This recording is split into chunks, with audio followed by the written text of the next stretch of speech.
She spent 12 years invisible. Then in one conversation, she shattered their entire system. Asha Daniels had always been a ghost in those gleaming, glass-paneled offices. Every evening, as the sun dipped behind the skyline and the high-rise emptied of executives and their polished shoes, she arrived. Her janitor's uniform, dark navy with a fading name tag, rendered her invisible in spaces engineered to forget people like her. For 12 years, Asha's presence was as routine as the hum of the AC and the distant glow of server lights. No one remembered the first time she walked through those doors. It wasn't marked by applause or welcome.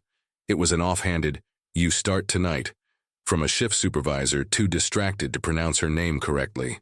Asha, 3 syllables, simple. But over time, she learned to stop correcting them.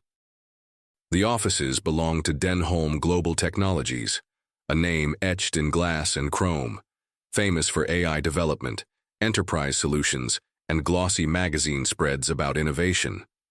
Inside, the walls displayed motivational quotes about disrupting paradigms and unleashing human potential. Asha chuckled at them sometimes late at night as she emptied trash bins filled with untouched gourmet salads and conference notes scribbled with million-dollar ideas. She'd grown accustomed to the unspoken hierarchy, those who created futures and those who cleaned up after them. It wasn't bitterness that clung to her, it was weariness, the kind that settles into your bones when you know you were meant for something more but stopped expecting the world to notice. Yet Asha held on to her quiet rebellion, a mind that refused to atrophy. Nights spent with language tapes in Mandarin, Spanish, and French, podcasts on international trade regulations, an online certificate in cross-cultural negotiation, not because anyone asked her to, not because there was a promotion dangling at the end of it, but because something inside her insisted that knowing, learning, and understanding were acts of survival, and perhaps one day acts of defiance. Her shift always began at 6:30 p.m., the same keycard swipe, the same corridors. But there was a moment she cherished, the last of the sunset catching on the office windows, painting everything in honeyed gold, as if for a few minutes, the building forgot to be indifferent. One particular morning blurred the line between routine and something else.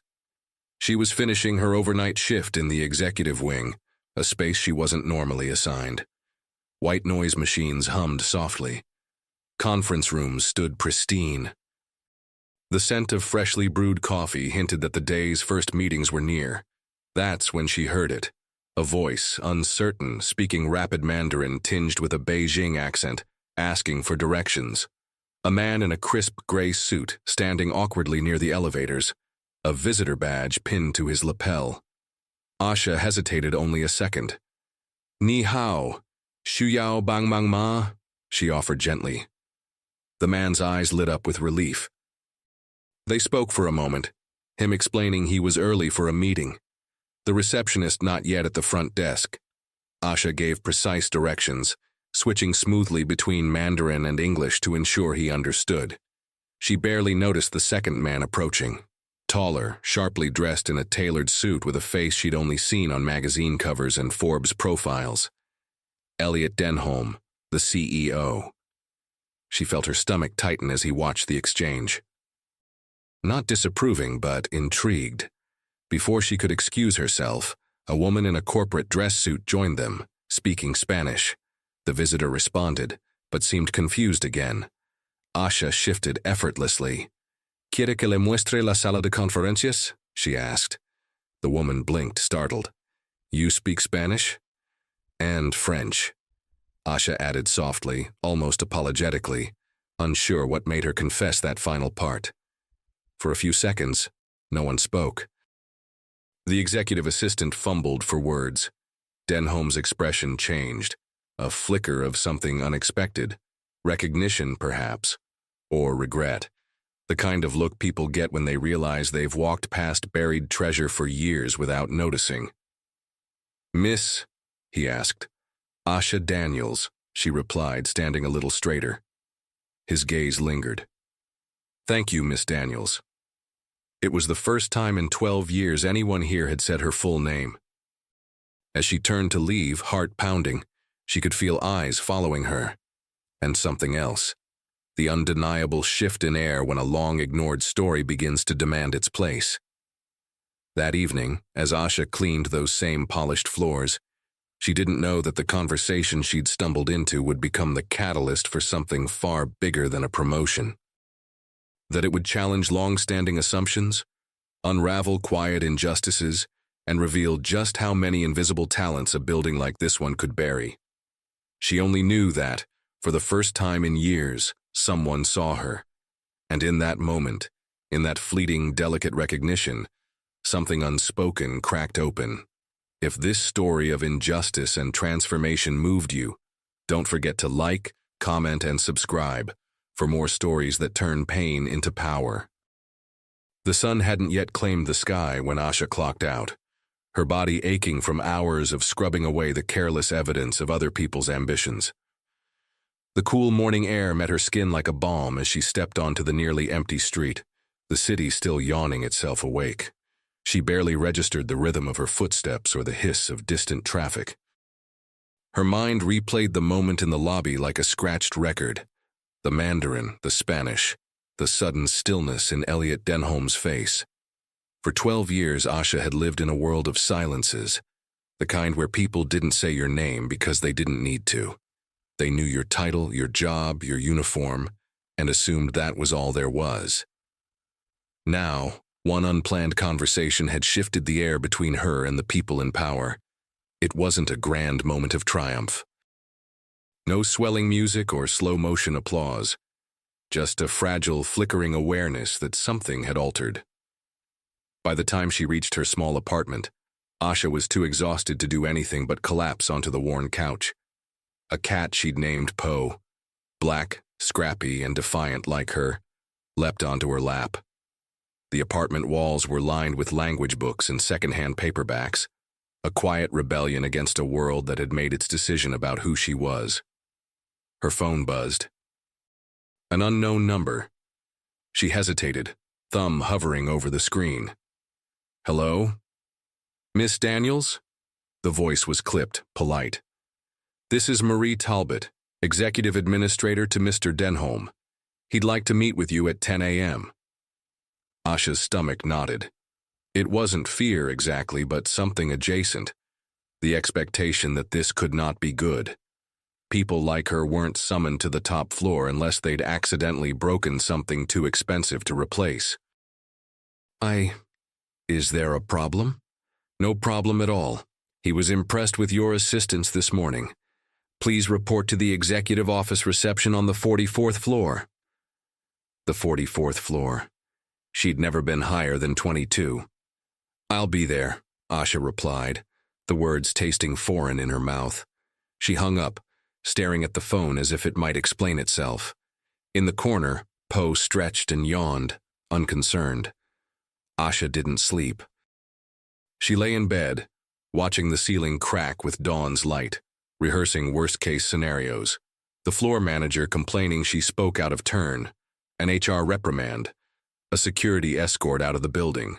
She dressed carefully, not in her uniform, but in the only decent blouse she owned, paired with black slacks she hadn't worn since her cousin's funeral. At 9:45, she arrived at Denholm Global Technologies, a knot of nerves pressing against her throat. The receptionist gave her a curious glance when she announced her name, but said nothing as she gestured toward the executive elevator. It was silent inside. Asha's reflection in the mirrored walls looked both defiant and terrified. She clutched her hands to keep them from trembling. When the doors opened, a secretary greeted her. Right this way, Miss Daniels. The office was everything the rest of the building wasn't. Sunlight flooded through floor-to-ceiling windows overlooking the city, casting the room in gold. Minimalist art hung on the walls. The scent of polished wood and fresh-cut flowers lingered in the air. And there, behind a sleek mahogany desk, was Elliot Denholm. He stood as she entered. Asha Daniels, he said, gesturing for her to sit. I'm sorry it took me so long to learn your name. She remained standing. Is there a problem, sir? Denholm shook his head. No. There's a problem with this company, and you just made me realize it. She blinked, unsure what game this was. I asked HR for your file. Do you know how many transfer requests they've ignored from you? 7, Asha said softly. 10, he corrected, holding up a folder. Requests for roles in multilingual communications, client relations, even executive assistant positions. Fluency in Mandarin, Spanish, French. Certifications in conflict negotiation. Years of night school. Asha's throat tightened. No one ever... I stopped applying because someone made sure you wouldn't get far, and I have a suspicion who. His voice hardened. What happened this morning wasn't luck, Miss Daniels. It was overdue. He came around the desk, leaning against its edge. This company prides itself on diversity, innovation, global reach, and yet, the people who make it run, the ones with real talent, are invisible. I've let that happen. She didn't know what to say. No one had ever spoken this way to her in this building. I want you to come back tomorrow, he continued, not as a janitor, as a multilingual liaison for our International Contracts Division. Effective immediately. Asha's heart skipped. I don't have... You have everything we need, Denholm cut in. What you don't have is the right title. We can fix that. For the first time, she saw the lines of weariness around his eyes. The expression of a man who realized he'd built his empire on blind spots. But there's something else, he added. I think this place has been burying people like you for too long. I want to find them. You're not the only one, are you?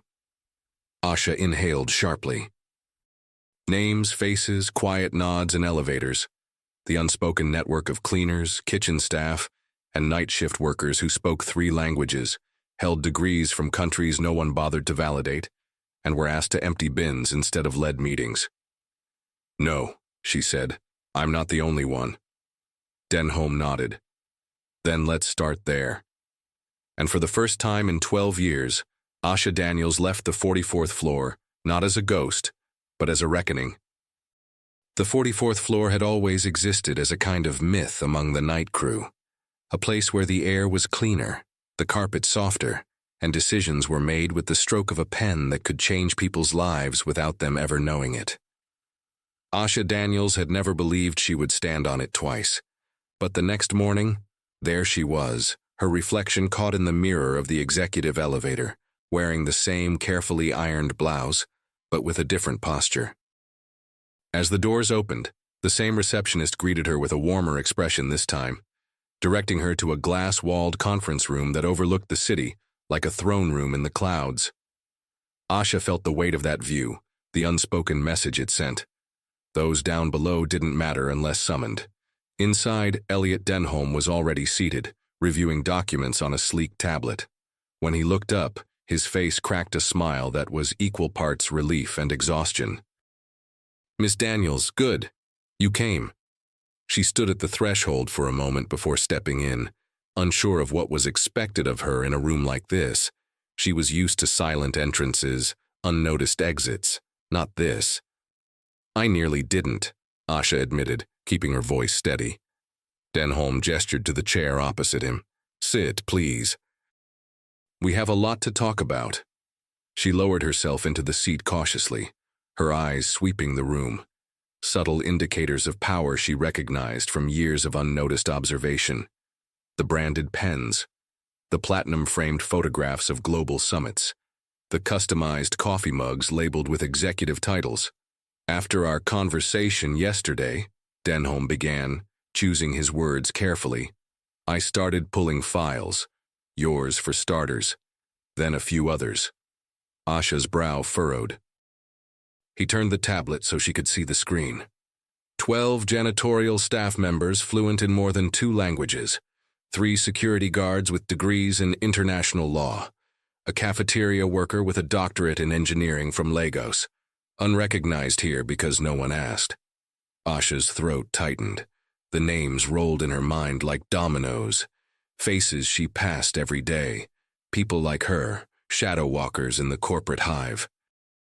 I ask myself how this could happen in a company that spends millions on leadership retreats about inclusion, Denholm went on, his voice low.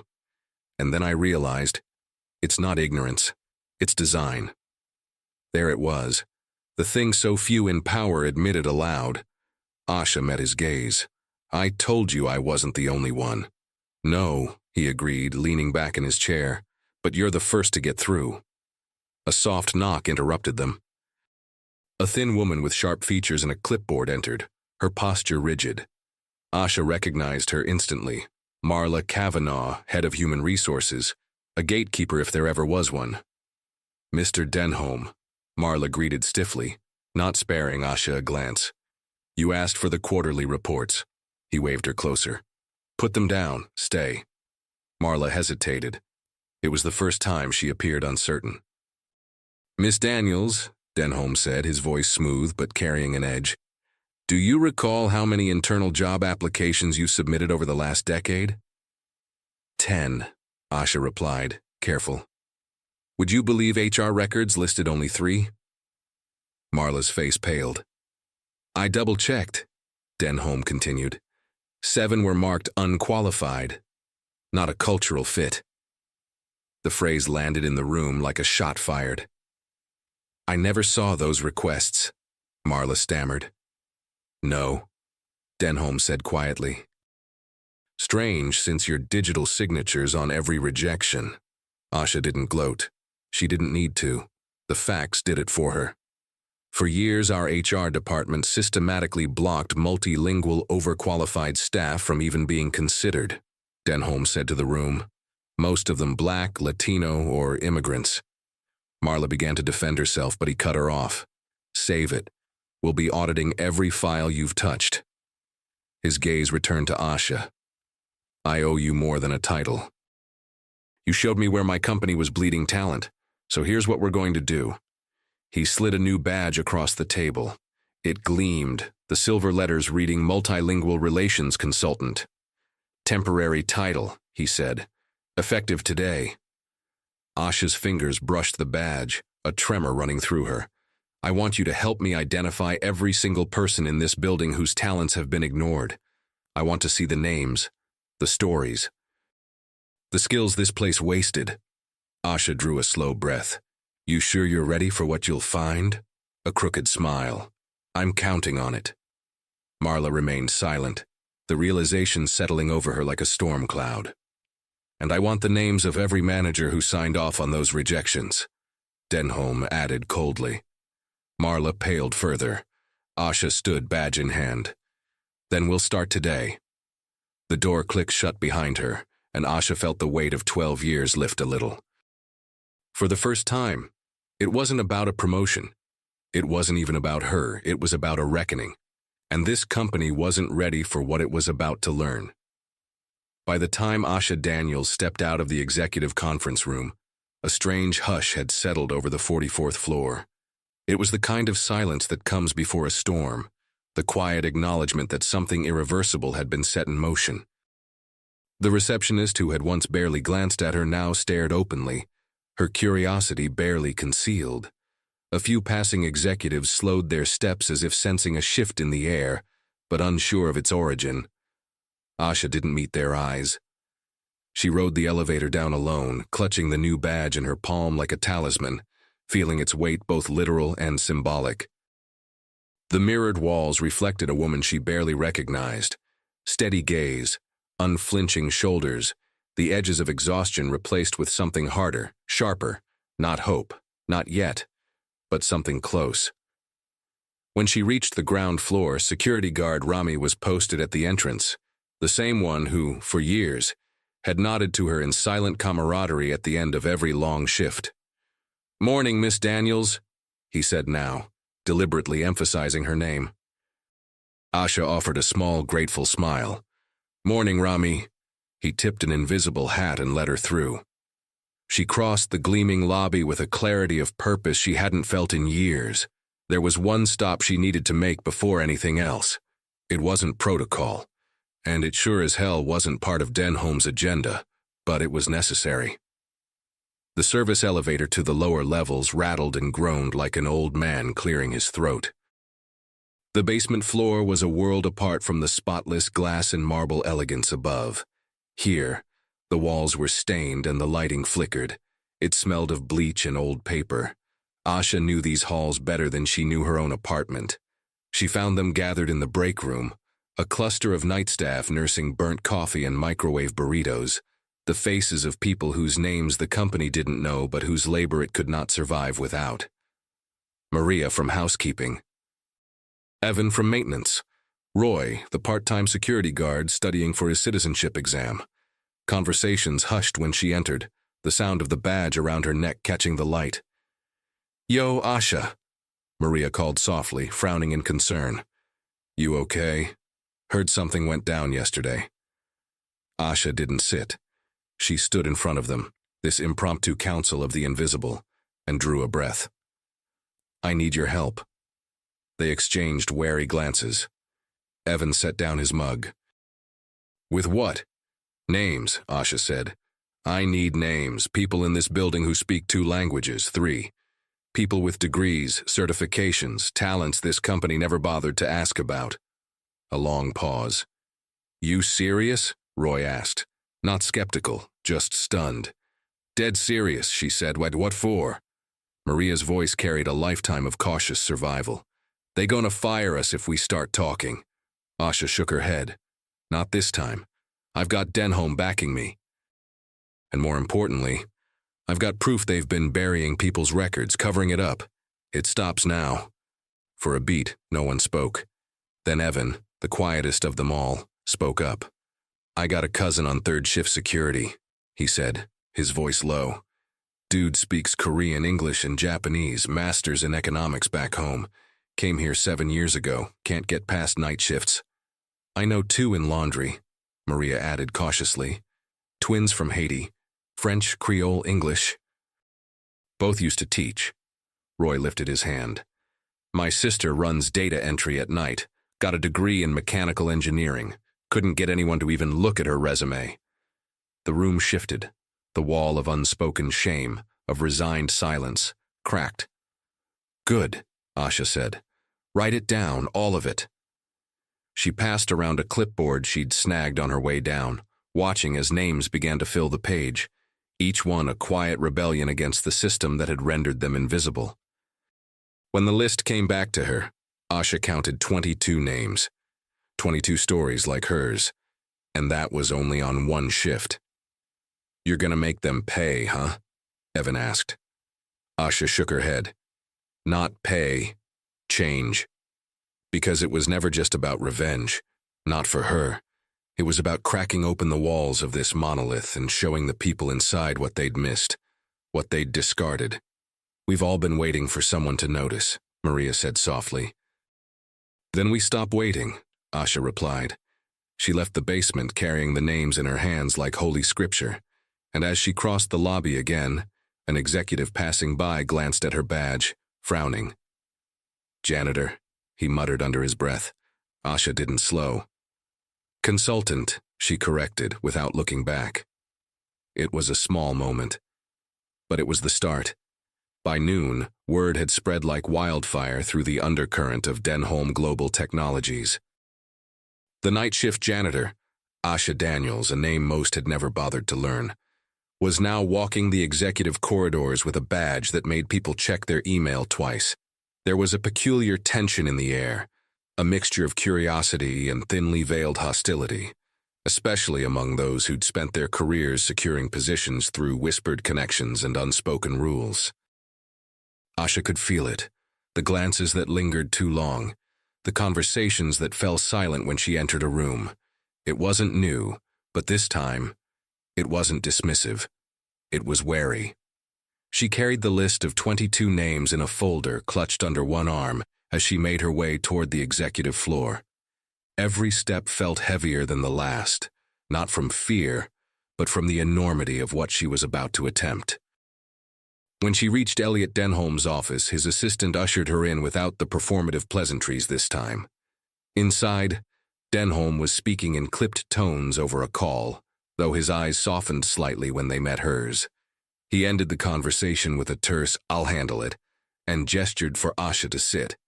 "You have something for me?" he asked. Wordlessly, she handed him the folder. He flipped through the pages, his brow furrowing deeper with every name, every credential, every buried opportunity.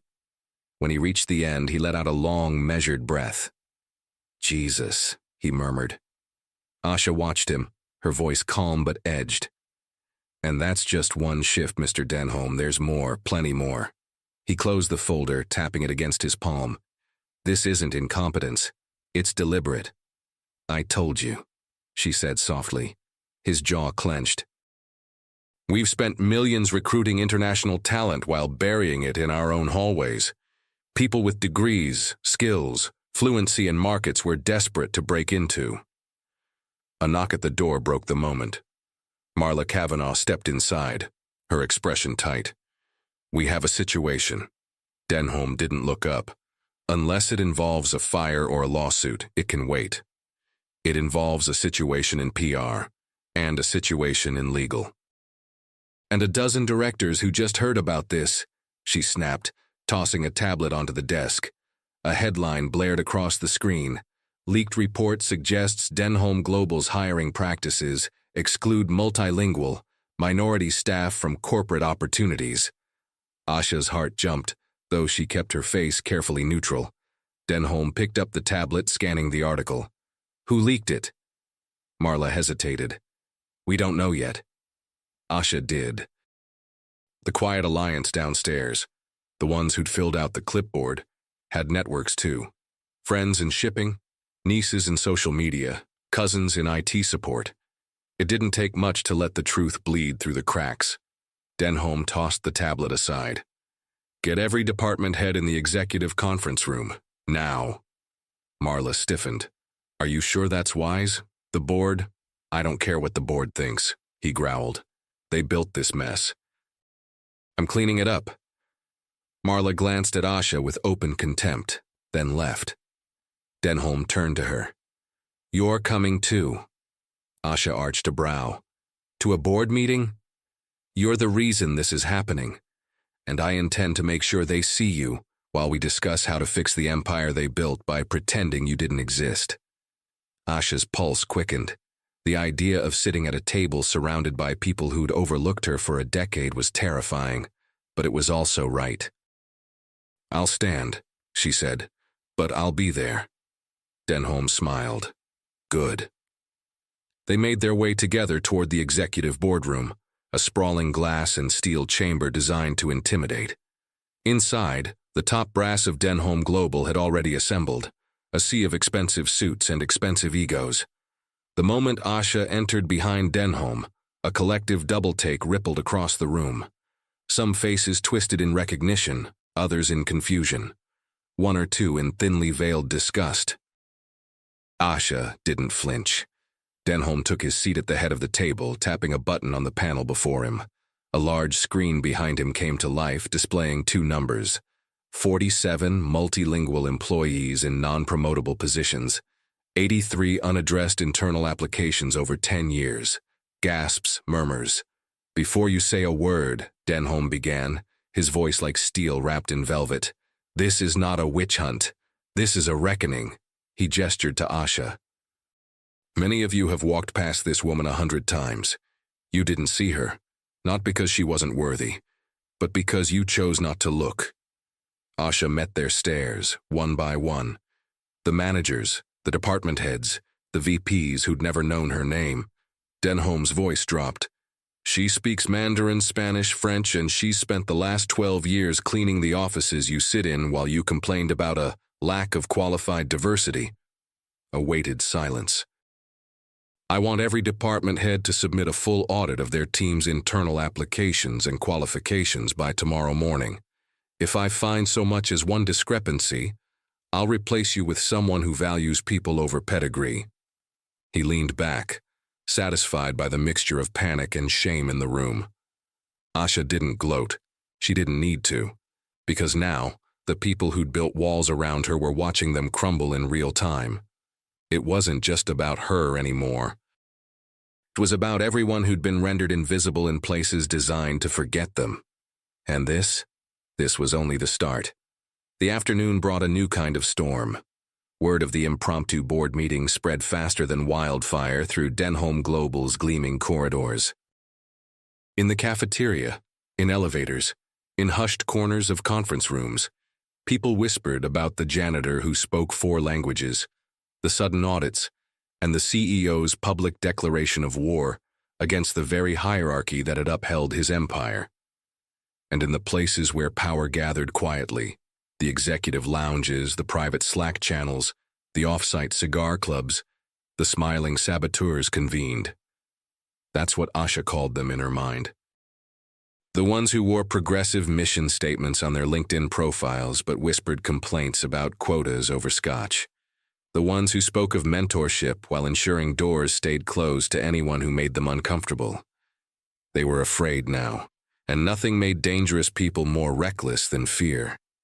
By 3 o'clock, the backlash had begun to take shape. Emails exchanged between department heads and senior managers laced with dog whistle phrases like, "not a good cultural fit," "maintaining standards," "concerns about morale." A few even floated the possibility that the leak to the media had come from Asha herself, a strategic attempt to cast doubt on her integrity. What they hadn't counted on was Denholm's complete pivot. At precisely 4:15 p.m., every employee received a company-wide email announcing the creation of an internal talent review committee, led by none other than Asha Daniels. The reactions were instant. The cleaning crews exchanged wide-eyed grins. Night shift security guards slapped each other's shoulders. And in the HR department, Marla Kavanaugh stared at the screen with a face like crumpled paper. But the smiling saboteurs moved quickly. Asha's phone buzzed with sudden meeting requests from executives who had ignored her existence for years. Invitations to lunch, to informal getting-to-know-you sessions, to coffee chats under the guise of mentorship. It was always the same script, laced with patronizing warmth. "We should connect. I'd love to support your transition." She declined them all, but one she accepted. Leonard Crow, Senior VP of International Relations, a man whose name appeared in the rejection files more than any other, requested a private meeting. Asha accepted, because the truth wasn't just in actions. It was in the things people tried to hide when cornered. They met in one of the high-rise's executive lounges. Crow arrived dressed like a man who believed he owned the room before stepping into it. He smiled, offering her a drink she didn't take. "I have to say, Miss Daniels," he began, his voice too smooth, "you've certainly made an impression, quite the story. I always enjoy seeing ambitious people rise." Asha studied him. "Is that what you think this is?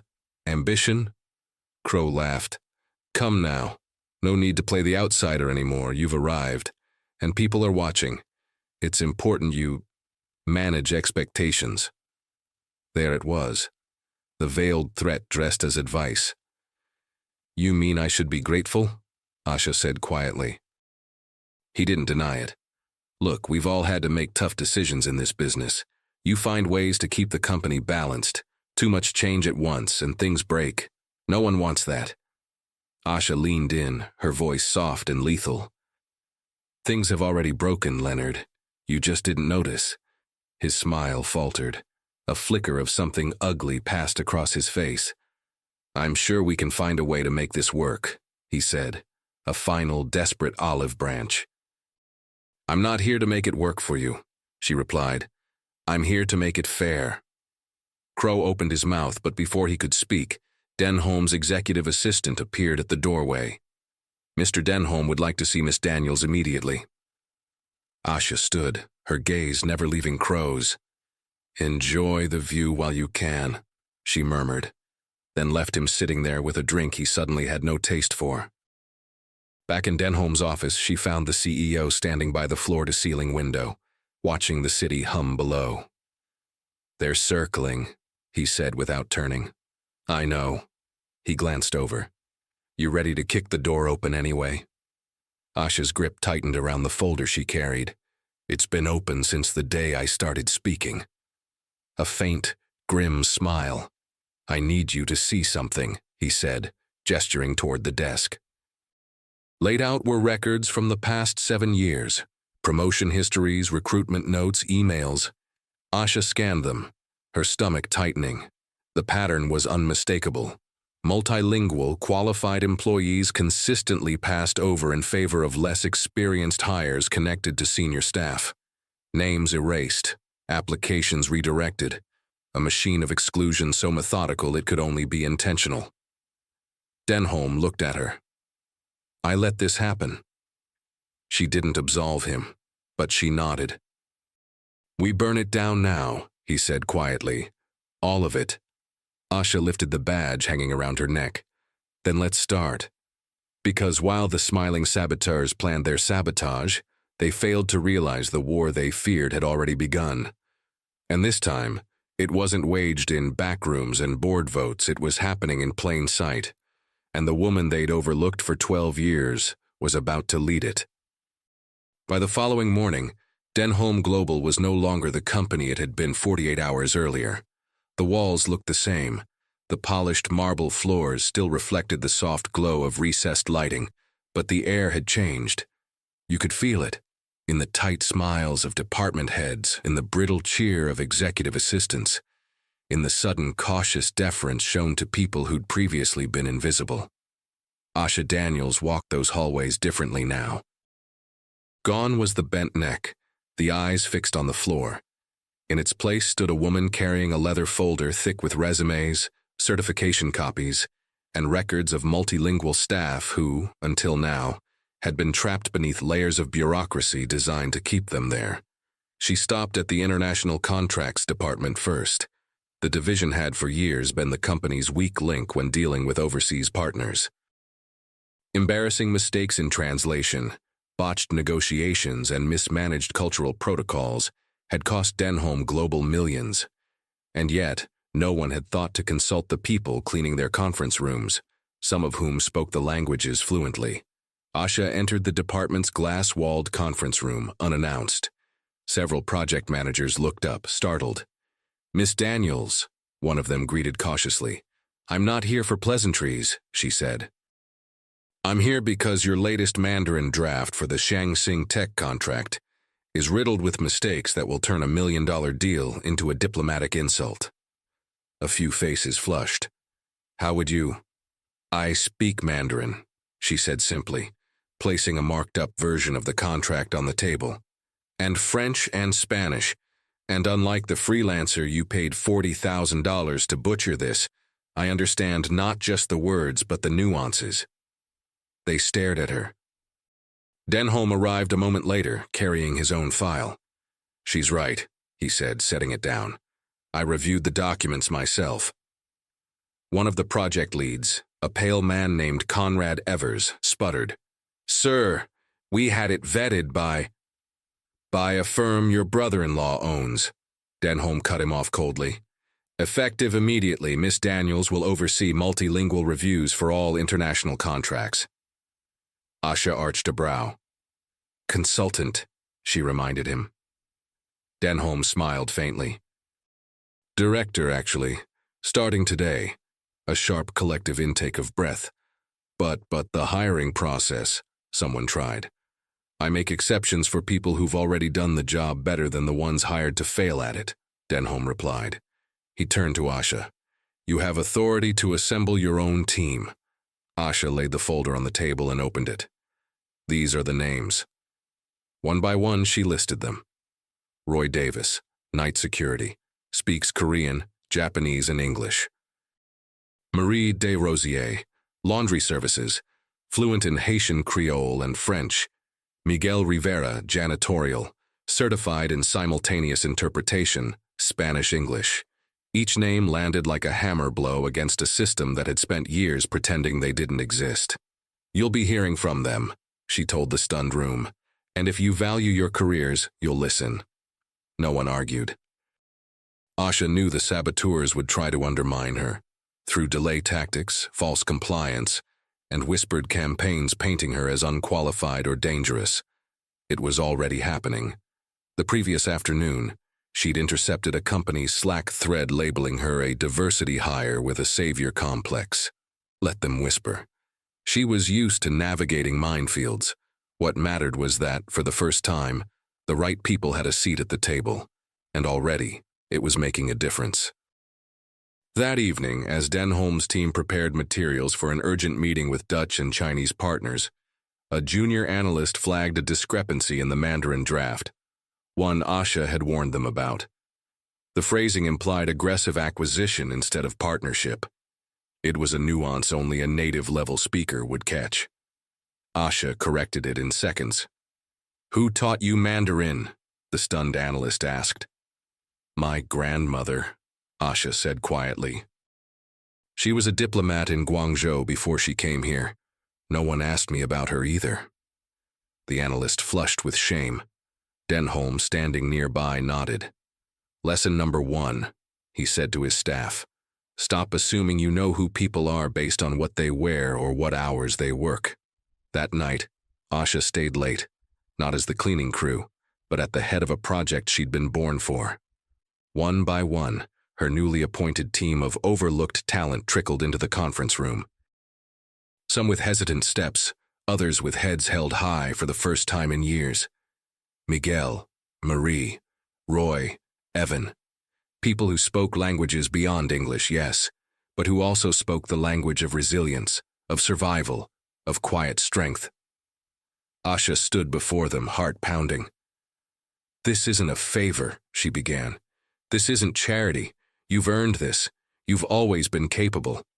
I'm just making sure they see it now." They nodded. "Tomorrow," she continued, "we draft a new code of operations for this company's international relations, not written by men in suits with degrees they didn't have to fight for, but by the people who've actually lived the cultures we claim to understand." Someone started to applaud and the rest followed. And for the first time in 12 years, Asha Daniels didn't feel like an outsider. She felt like a leader. By morning, the quiet storm Asha Daniels had stirred grew into something undeniable. Denholm Global's executive conference room filled with faces taut with tension. Department heads, legal advisors, international relations officers, and the board's old guard all gathered under pretense of a routine quarterly check-in. But the air hummed with something else entirely. Asha walked in beside Denholm, her head high, no hesitation in her stride. She'd traded her night shift uniform for a tailored navy jacket over a crisp white blouse. It wasn't about the clothes, but about standing in a room built to exclude people like her and making it hers. The murmurs started immediately. "That's her. The janitor. She speak—" "What?" She let them speak. Denholm wasted no time. He called the meeting to order and tapped a key on the sleek console at the center of the table. The screen behind him flickered to life, revealing a set of statistics. Internal applications denied.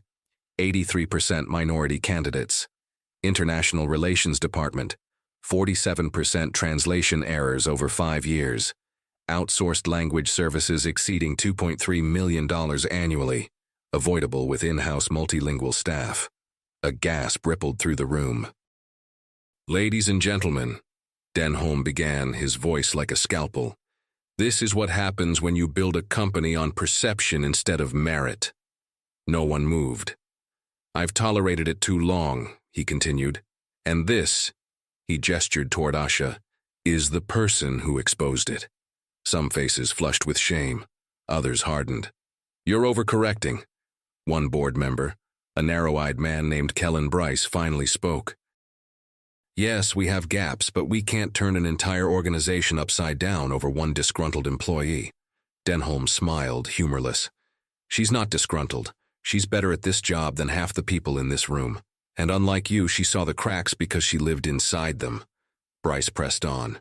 "You're making decisions based on one woman's word." Asha stepped forward, her voice even. "Not just mine." She laid a thick folder on the table. Inside were testimonials from staff members long ignored.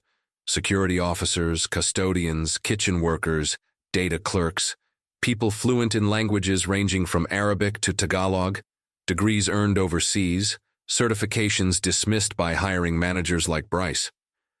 "These are the people you called not a cultural fit," Asha said. The ones you thought would stay quiet forever. An executive VP shifted in his chair. This isn't how corporate policy works. It is now, Denholm cut in. Another tap of the console. A video clip played on the screen. A subtitled Mandarin interview with a Chinese trade delegate who recounted a mistranslation by Denholm's prior team that nearly torpedoed a joint venture. We nearly pulled out of the deal, the delegate said. If not for the cleaning woman who corrected it in the hallway, we would have. The room fell silent. Denholm straightened. The cleaning woman has now saved this company from a $70 million fallout. A single thin applause broke the quiet.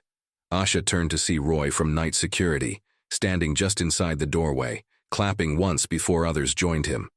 Not the board, not the executives, but staff from downstairs who'd been quietly invited in. It spread, hesitant at first, then steady. For a moment, even Bryce said nothing. Denholm let the applause fade, then spoke. Effective immediately, he announced. We are forming a full multilingual operations division, headed by Asha Daniels. Every department will submit a list of internal staff with secondary language skills and certifications. All prior internal applications are to be audited. Any manager found suppressing talent will face termination. A few suits paled. I will not lose another deal, another talent, or another ounce of credibility because we mistook a uniform for incompetence. He turned to Asha. The floor's yours. She took a breath. When I started here, she began, steady, clear. I didn't ask for power. I just asked to be seen. What I've learned is that some people only see you when it serves them, when their failure to recognize you threatens what they've built. I'm not here to help you fix your image. I'm here to rebuild the foundation you cracked with your arrogance. Another beat of silence.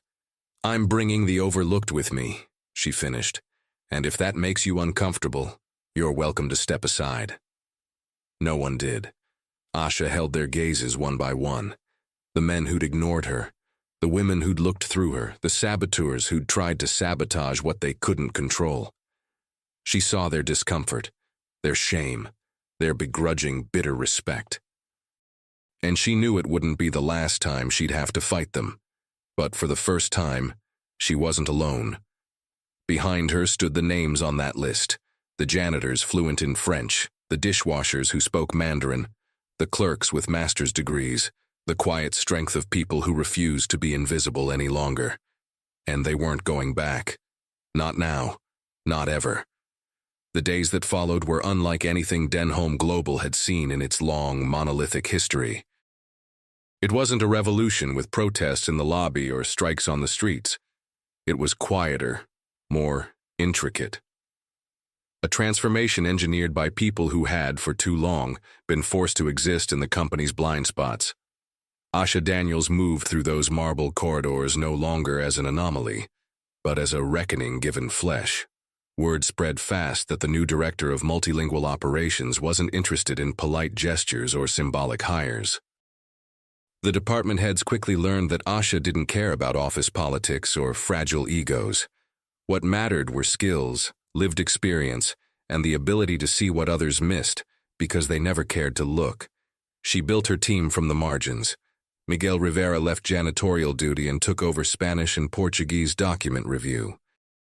Marie de Rosiers, the laundry supervisor fluent in Haitian Creole and French, stepped in to manage client relations for West African and Caribbean territories. Roy Davis traded his night security post for a desk by the windows on the 35th floor, overseeing Korean and Japanese accounts. Each time one of them was introduced at meetings, there was the inevitable blink of surprise from executives, the flicker of shame as resumes were reviewed and the room realized these weren't tokens. These were people better equipped than those who'd been failing upward for years. Denholm, to his credit, enforced every change Asha demanded. But as the new order took root, the smiling saboteurs regrouped. They adapted, as power always does, slipping behind veils of concern. At a leadership council meeting, Marla Kavanaugh attempted one last maneuver. While it's admirable, This rapid reassignment carries risks, she argued, addressing Denholm but glancing at Asha. We must be cautious about destabilizing team dynamics and morale. Asha met her gaze. Whose morale, exactly? The ones who got promoted by erasing everyone else's resumes. Murmurs rippled through the room. Marla recovered quickly. I only mean we should ensure this is done properly. It is, Denholm said flatly, and anyone resistant to that can update their resume. It wasn't long before heads started to roll. 2 department leads quietly resigned. 1 executive assistant was let go when it was discovered she'd tampered with internal applications for years. And Leonard Crow, the smug senior VP who once warned Asha to manage expectations, was demoted after a disastrous international deal came to light. A deal Asha's team had flagged as risky, but which Crow ignored out of spite. It was poetic in its justice. When the announcement of Crow's demotion hit the company intranet, there was no schadenfreude from Asha, no satisfaction, just a deep, exhaled breath. Because it wasn't about revenge. It was about clearing the way for what should have always existed. Meanwhile, Asha's program began to reshape the company culture in tangible, public ways. A policy requiring multilingual fluency checks on all international contracts was instituted.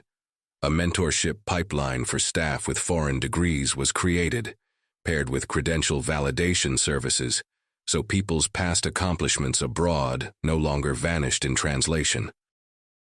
And every department now had to submit quarterly talent audits to Asha's division, reviewed by her team of former janitors, guards, and cafeteria staff turned directors and consultants.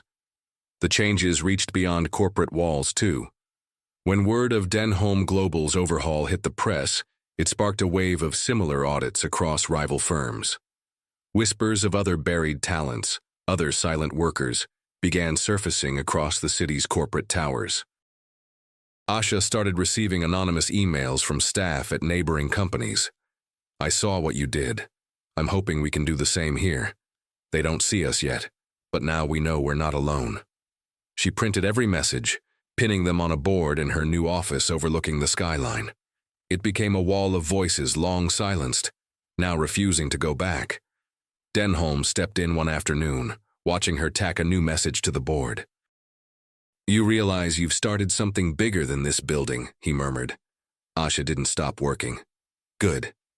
He chuckled quietly. I'm stepping down at the end of the quarter, he confessed, voice lower. I should have done it a year ago. She finally turned. You sure? I've built enough things I can't defend anymore. Time for someone else to take it from here. He glanced out the window, then back at her. You'll be asked to lead this place someday. Asha shook her head with a soft, knowing smile. I don't want to run a broken empire. Denholm considered that, then nodded. Then maybe you'll build a better one. As he left, Asha pinned one final message to the wall. It wasn't anonymous. It was from Maria, the housekeeper who first gave her the names. You made us visible. Now we see ourselves too. And that, Asha thought, was the only legacy worth leaving. 6 months later, the Denholm Global Technologies of old was unrecognizable. Gone were the superficial diversity posters and hollow mission statements about inclusion initiatives. In their place stood policies that had teeth, accountability systems that left no room for excuses, and leadership meetings led by people once confined to invisible shifts in invisible uniforms. Asha Daniels sat at the head of the newly formed Multilingual Operations Division, the skyline sprawling behind her through glass windows she'd only cleaned in the past. The office hummed with the steady rhythm of a company relearning how to see. Her wall of messages had grown into a mural, dozens of notes pinned beneath a sign in bold letters, no one invisible. And on this particular morning, something rare happened. Denholm Global hosted its first all-staff town hall, with every employee, from janitors to executives, gathered in one space. It wasn't a performative live stream from the 44th floor. It was in the cavernous atrium on the ground level, sunlight pooling on polished floors once mopped by the very people now speaking at the podium. Asha stood behind the microphone, her badge replaced by a simple nameplate, Director Daniels. She scanned the crowd, faces of every hue, every age. She spotted Miguel, grinning with quiet pride. Marie with her arms crossed, the corners of her mouth twitching toward a smile. Roy in a suit jacket too big for his frame, standing tall. And near the back, a cluster of executives, some uneasy, some learning. "I want to start," Asha began, her voice carrying through the atrium, "by acknowledging something no one here ever wanted to admit. That for years, this place decided who mattered based not on skill, not on talent, but on how well you blended into its idea of success. A beat, no interruptions. That's over." She lifted a paper from the podium.